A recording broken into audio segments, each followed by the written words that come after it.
Viral pneumonia, allergic rhinitis হওয়ার সম্ভাবনা থাকে। সেক্ষেত্রে আবু ইউসুফ একজন রেডিও প্রেমী। আজকের সময়ে যেখানে বাকিরা ব্যস্ত সামাজিক যোগাযোগ মাধ্যম নিয়ে, আবু ইউসুফ সেখানে পুরোটা সময় পার করেন রেডিও শুনে। শুরুটা কাঠের ফ্রেমের তৈরি রেডিও দিয়ে। পাকিস্তান আমল থেকেই রেডিওর প্রেমে পড়েছেন। তারপর থেকে নিজের মনের খোরাক জোগাতে একমাত্র অবলম্বন এই রেডিও। বাড়ি, হাটে, দোকানে কিংবা অবসরে রেডিওই তার একমাত্র অবলম্বন। তবে বিচ্ছিন্ন নয় দুনিয়া থেকে। সময় ধরে বলতে পারেন কখন, কোথায়, কী অনুষ্ঠান সূচি রয়েছে।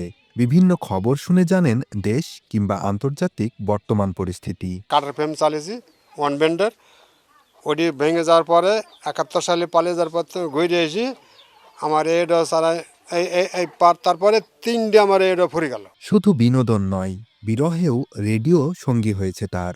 স্ত্রীর মৃত্যুর পর নিজেকে সামলাতে রেডিওকেই অবলম্বন করেছিলেন তিনি।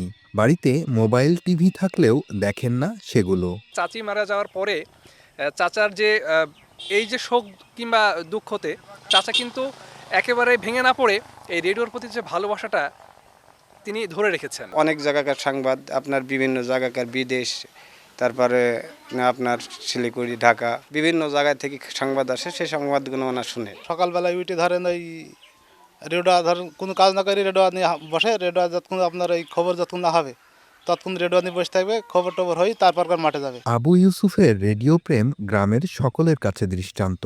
সাদা মনের মানুষ হিসেবেও রয়েছে তার স্বীকৃতি।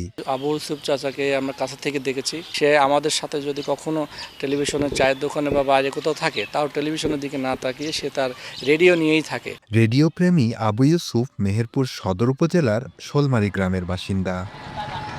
সময় সংবাদ, মেহেরপুর।